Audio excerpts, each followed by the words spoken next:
Well, welcome to my neighborhood. It's a beautiful day in the neighborhood, and let's make the most of this beautiful day, shall we? And I'll show you around the village of Turners Falls, where I've lived for the last 18 years.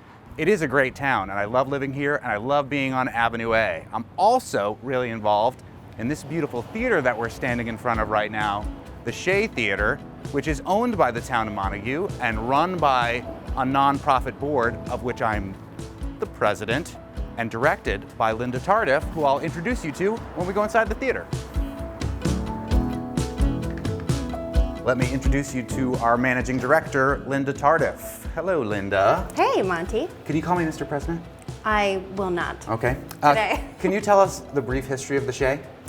Well, it's lived a lot of lives since it opened in 1925 as a vaudeville house. Then it moved on to a movie house, and we actually have one of the original posters here from the Three Musketeers. Then in the 1970s, it was a Renaissance community. A commune. Commune. Yes, taking over this building and using it as their kind of center of activity and worship and what? And whatnot. Mm-hmm. And then it moved into a community theater, and then it comes to us, starting in 2015. Will you show us a little bit around the theater? Come on, let's go.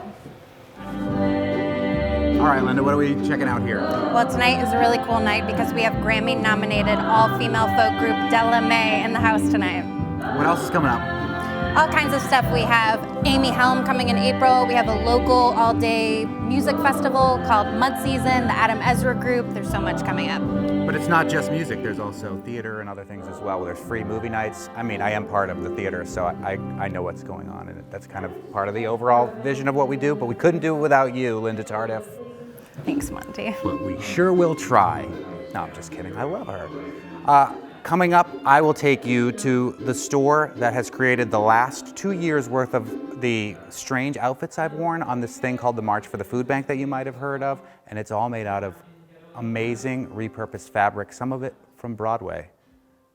Let me introduce you to Catherine Greenwood Swanson from Swanson's Fabrics, plural and possessive, where all of the fabric in here is $4 a yard, no matter where it came from. It's sort of your vision of being trash rich. And some of this fabric has come from very rich background. Can you talk about your vision here? Well, in fact, this piece actually here, hello Monty. Hello.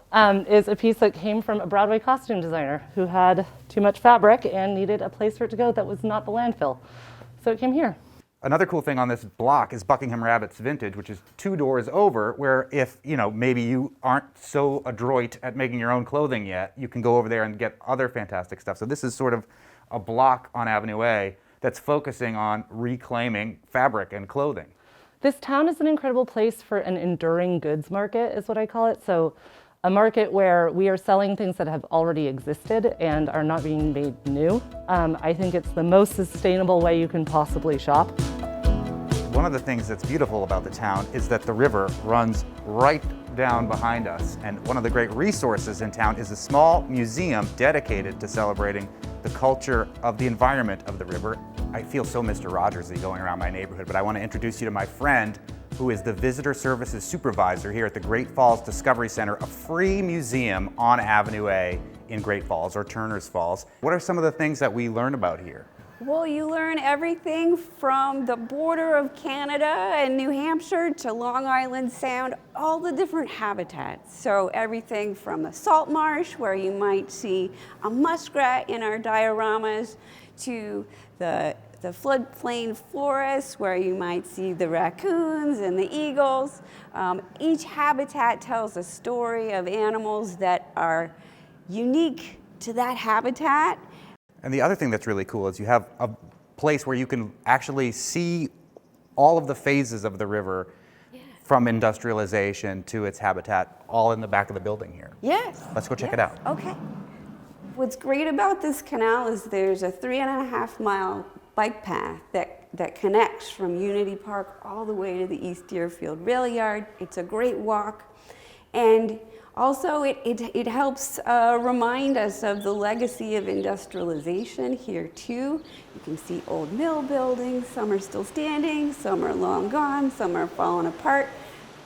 Well, we're really lucky, and I'm really lucky because I live right down the street to have a great museum like this here, Yeah. Janelle. Thank you for giving us a little you're tour. welcome. We could take the bike path, which is right outside this window, all the way down to the gateway to my neighborhood, which just happens to have an excellent brewery that I want to show you. Yes. It's called Brick and Feather.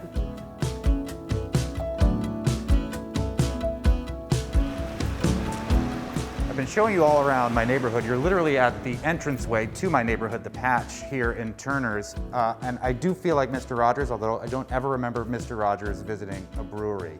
But I'm really lucky because I think this is one of the best breweries we have in the Valley, and all my beer snob friends think so too.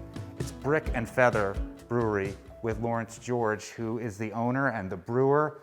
You make one of I think my favorite beer, this one here, the Sauron's Nightlight.